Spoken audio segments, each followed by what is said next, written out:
At ngayon nga pong araw na ito ay pupunta tayo doon sa farmhouse na kung saan tutuloy ang Pugong Biyahero team sa kanilang pag-uwi dito sa Mindoro.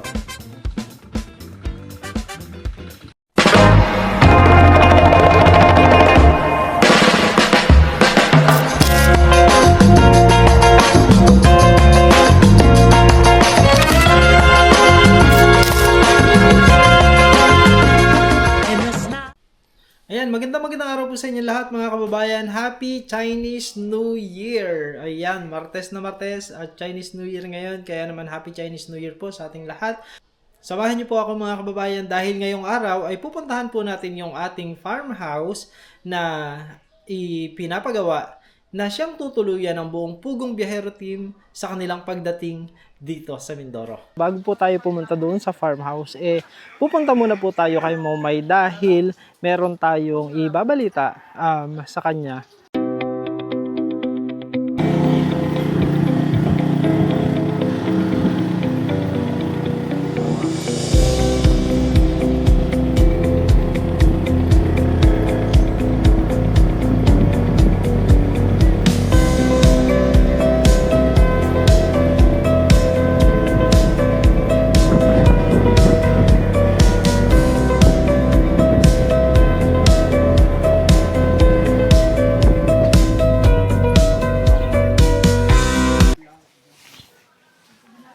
Ayan po mga kababayan. So punta muna po tayo dito kala Momay. Meron po ditong balon. Balon ng tubig. Ayan. Dito sa may harapan nila yan. So eto po sila Momay. Hello. Magandang tanghali. Ayan. Ayan si Momay. Hello Momay. Oh, hi ka muna. Ayan. Saan ba ako pwede umupo? Dito na lang, no? Yan po mga kababayan, so nandito po tayo ulit ngayon sa bahay nila Momay dahil nakabalik po ako ng Mindoro 2 days ago at yun nga, gusto kong madalaw si Momay at kumustahin siya sa kanyang pag-aaral, syempre pa. Tapos kanina po kasi nakita ko siya na nag-iikot dito sa barangay. Ano ba yung event niyo? Bakit kayo nag-iikot? Foundation Day po sa Laok. Foundation Day sa Look. Tapos? Magpapadala po ng candidates galing dito po sa Talauta at lalaban po sa Laok. So ikaw ang isa sa representative ng Talautaw. Apo. Kayo ang representative Dito po sa sa Talautaw. Tapos may competition kayo doon sa Look. Apo.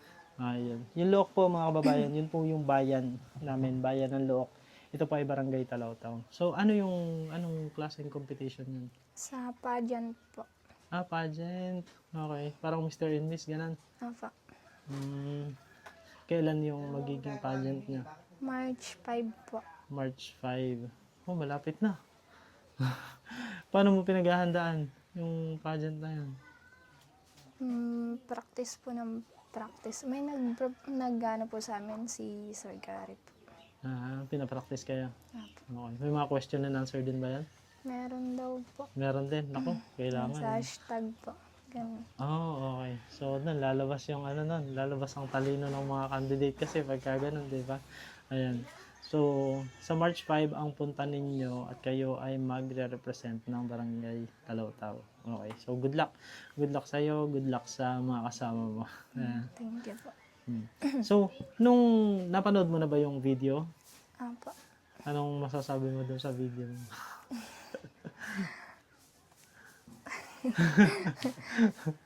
Napanood din ng mga ibang taga rito, no? Ayan. Actually, marami pong mga taga rito sa amin, taga Talautaw, nakapanood din ng video. Tapos, maraming mga taga dito na napaiyak doon sa video. Umiyak sila doon sa video.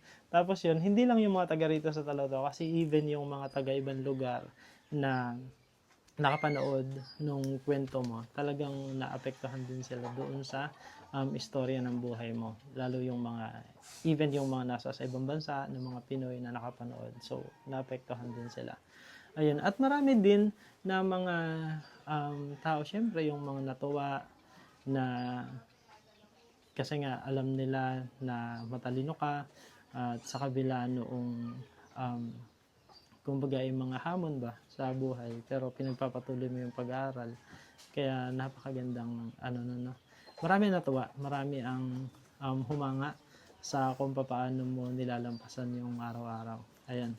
At kung bakit ko po sinabi yon, yung mga na may mga tao talaga na humanga, dahil meron pong mga tao na nagpahiwatig ng gusto nilang tulungan si Mamay. Ayan. So, meron ng mga ganon. At kinabukasan po, ikwento ko lang po sa inyong mga kababayan, kinabukasan po pagkatapos kong maipalabas yung video na iyon, ay may nag-message po agad sa akin. So, hindi ko po agad nakita, kaya parang nakita ko na lang na nag-comment siya dun sa isa kong post. And then, sabi niya nga po ay may message. Hindi ko po agad nakita, pero nung nakita ko po, so, nag-chat po kami, and kinabukasan din, after na mag-usap kami, meron siyang nais na ibigay para sa iyo. Ayan. So, tatawagin natin siyang tita kasi ayaw niyang ipabanggit yung kanyang pangalan. So, siya si tita from Andorra, sa ibang bansa. So, yun lang yung gusto niyang ipatawag, si tita. So, tatawagin natin siyang si tita. Tita, thank you so much po sa ibinigay ninyo. At ngayon nga po, since kasama ko na si Mamay, ibibigay ko po sa kanya yung inyong ipinapabigay. Okay. Ayan. So, ito po yung pinapabigay ni tita. So, nagpadala po siya ng 60 euros na equivalent po yun sa 4,036 pesos. Ayan. Ito po ay pinapabigay ni tita para sa kay Momay. And then, ang commitment po ni tita ay magpapadala po ulit siya next month hanggang maka-graduate ka ng high school, no? Kasi 2 months pa ba bago yung graduation mo? More than 1 month na. Kailan ang graduation niya? Katapusan po ng March. Katapusan ng March. Ayun. So, ang sabi ni tita, ito, pinapabigay niya sa iyo. Actually, i-share ko lang din po mga kababayan. So, ito po yung total na ipinapabigay niya kasi nga 60 euros. And then, sabi niya, yung 3,000 yung kay Mamay, tapos parang yung the rest daw, parang sinabi niya sa panggas na lang daw and all. Pero sabi ko nga po, pauwi din naman po ako, wala naman pong additional expense para sa akin yun. Kaya sabi ko po sa kay tita, ibibigay ko po ng buo yung lahat ng kanyang ipinadala kay Momay. Ayun, yun pa lamang pong nagtiwala kayo sa akin na gawin niyo akong instrumento para maipahatid yung gusto po ninyong tulong dun sa mga kagaya ni Momay na nagsisikap sa pag-aaral. Yun po ay sobrang natutuwa na po ako doon, sobrang masaya na po ako doon na pinagtitiwalaan niyo po ako dito sa mga ganitong bagay. Kaya ito ibibigay ko sa tita, ito po ibibigay ko kay Momay, yung pinapabigay ninyo. Okay. Wow. 1 2 3 4. And then, ginawa ko ng eksaktong 4-1 kasi 4,036 yung padala ni tita. Kasi 60 euros yan. Ayan. So, ano gusto mo sabihin kay tita, Mamay? Thank you po. Maraming salamat po, Tita Andorra po. Tita lang. Tita from Andorra. From Andorra po. Ayan. So, yun. Anong gagamitin mo dun sa pera? Para saan yung pera?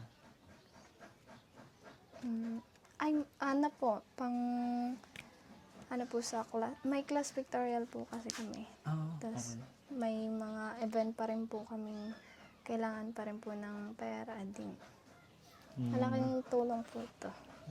So, ayan. So, hindi ka nahihingi kay mama mo para dun sa mga kailangan mo. At least yan, magagamit mo na yan para doon. Tapos yun nga, ang promise ni tita ay magsesend ulit siya ng 3,000 sa susunod na buwan. Ayun. Tapos, isa pa sa sinasabi ni tita, hindi pa siya nagpa-promise, pero titignan niya kung makakaya kanyang tulungan doon sa iyong pagsi-senior high. So, hindi pa yun promise, pero at least yun pa lamang meron siyang intensyon na gusto niya na tulungan ka. Napakalaking bagay na, di ba? Na dapat natin ipagpasalamat. No? Okay. So, yan. Actually, yun lang naman po yung reason kung bakit ako pumunta dito kay Momay kasi nga gusto po nating ipaabot yung tulong na nais pong iabot ni Tita from Andorra. Ayan, gusto ko na lang din pong samantalahin yung pagkakataon po. Actually, suot ko po yung damit naman na padala ni Tita Evelyn. Tita Evelyn, thank you so much po dun sa mga damit na ipinadala niyo para sa akin. Ito po yung isa dun sa nasa sa package dun sa Pugong Biyahero team na inopen noong nandun po kami sa Davao. Nung una po kasing dating ni Tita Evelyn dun sa PB House,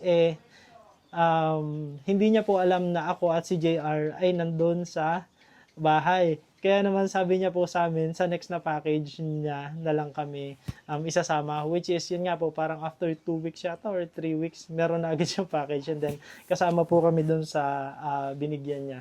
So thank you so much po Tita Evelyn. She's from United States. And then another thank you Tita Joy, kasi meron pong mga pinadala si Tita Joy. May padala siyang sapatos for me and kay JR tsaka sa rest of the PB team. Saka may iba pa daw na ipinadala. Hindi ko pa po nakikita Tita Joy. Pero thank you so much po. Kasi naalala nyo kami at siguro makukuha po namin yun pag balik po namin ng Davao. Pero sobrang thank you. Thank you so much po. Ayan. Okay, sige. Kumusta ang ang school mo naman? Ayos naman po. Katatapos lang rin po nung last event po namin, which is yung retro night po. Kami pong, yes, po at SSLG po nag-conduct ng event na yun. Tapos, yun po naging host po dun. Nag-host ka? Kasi students night po yun. Hindi kami daw pong students ang pinag-host. So, successful naman yung event? Successful naman po. Okay, mabuti naman. Ayan, sige. Hanggang dito na lamang po mga kababayan. Ayan, at kita nyo naman po, malapit na ang graduation ni Momay, katapusan po ng March. At siya ay gagraduate na, with high honors? Pero hindi po yung sa final. Yung final. Kasi meron pang, pero as of yung parang third, First to grading? second. First to second. Third grading po. First to third with high ka. Okay. So, praying na talagang makatapos ng with high. Tingin ko naman kayang-kaya mo naman yan. So, yun. Nagiging lang yan na napaka-humble lang na siguro ayaw nyo pang i-claim kasi nga hindi pa naman final. Pero, praying and pinagtatrabahuhan, talagang pagsisikapan. Okay, sige. Ayan po mga kababayan. So maraming salamat po sa inyong lahat na patuloy na nanonood dito sa ating vlog.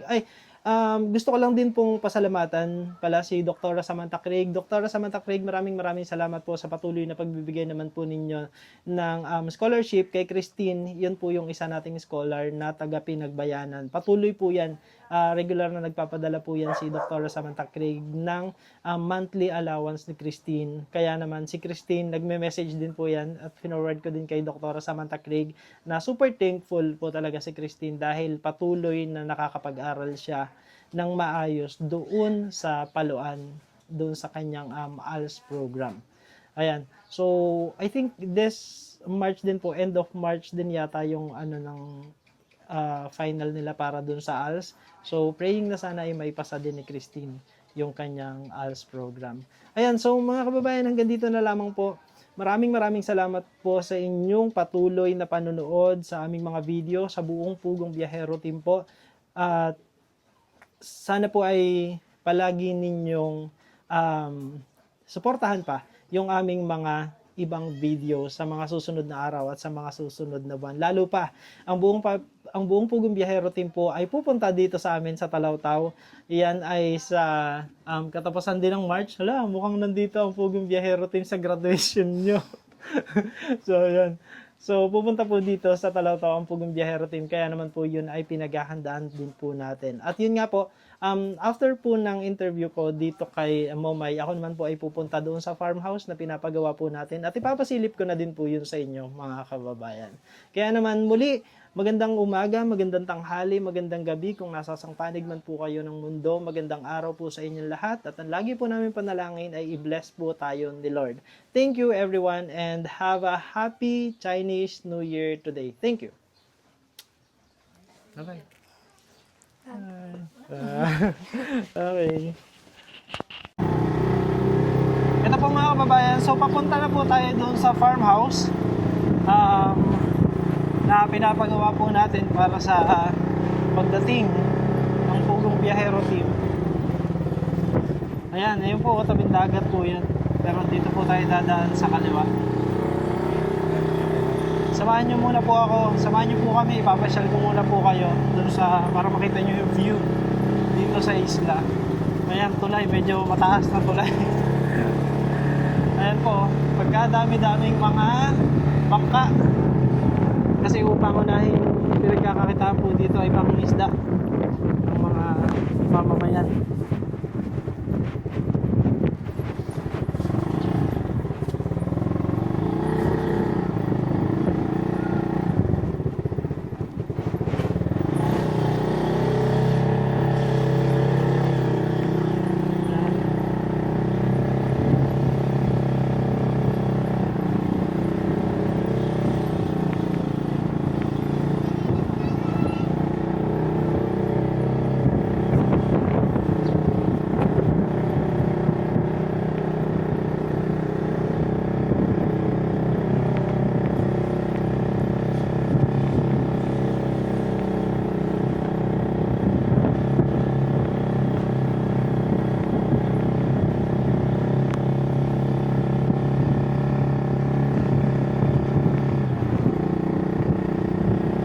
Ayan po yung dagat. Oh.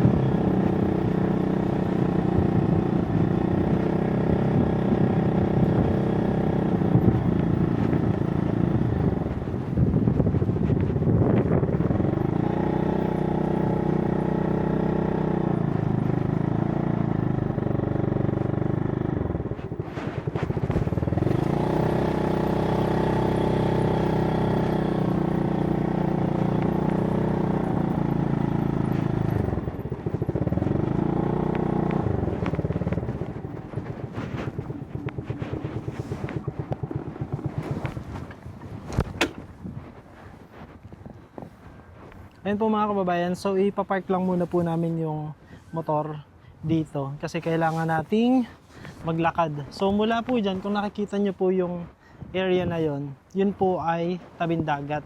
At ito naman po ang papunta naman sa bundok. Ito. Samahan nyo po kami. Papakita ko po sa inyo yung ating pinapagawa ng farmhouse.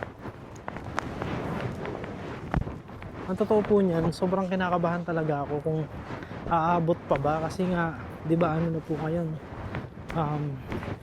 Mid-Feb na. So, halos isang buwan at kalahati na lang po yung natitira bago po sila dumating. Kaya kinakabahan ako kung matatapos ba kasi hindi pa po yung tapos hanggang ngayon. Pakita ko lang muna po sa inyo to. Yan. So ito po yung may ganito pong daan. Pupunta dun sa bukid. Ito po kasi ay palaisdaan. Itong nasa sa left side. Dating palaisdaan. Pero nawala na po yung mga pilapil niya. Kaya parang nagmukhang hindi na siya formal na palaisdaan. So dito po sa area na to ay marami ding mga hayop na marami pong mga hayop na marami pong mga hayop na nakatali. Yan. Tapos itong area na to po ay mga ano naman po ito, palayan.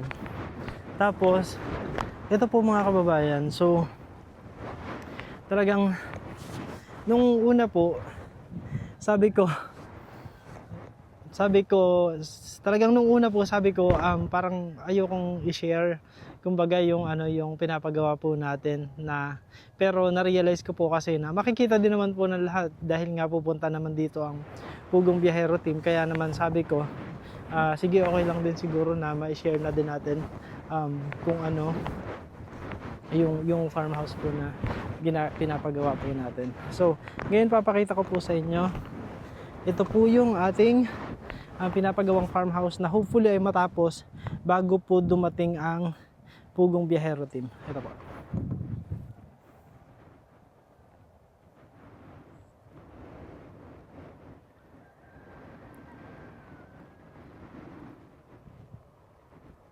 Ayan. Kita nyo po ba?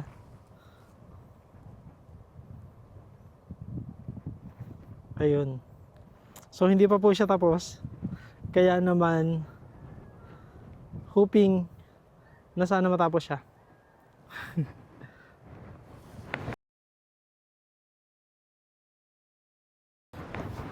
Yan po, so maglalakad-lakad muna po tayo para makarating na po tayo doon sa bahay.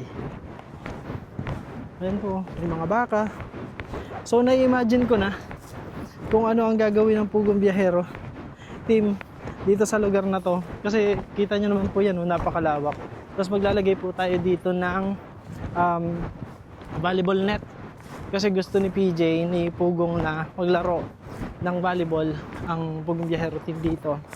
Tapos marami pa po tayong mga inihahanda dyan na mga bagay-bagay. So tingin ko po magiging ano talaga, magiging masaya yung pag-stay dito ng Pugong Biyahero Team. Kasi syempre kakaibang experience naman to.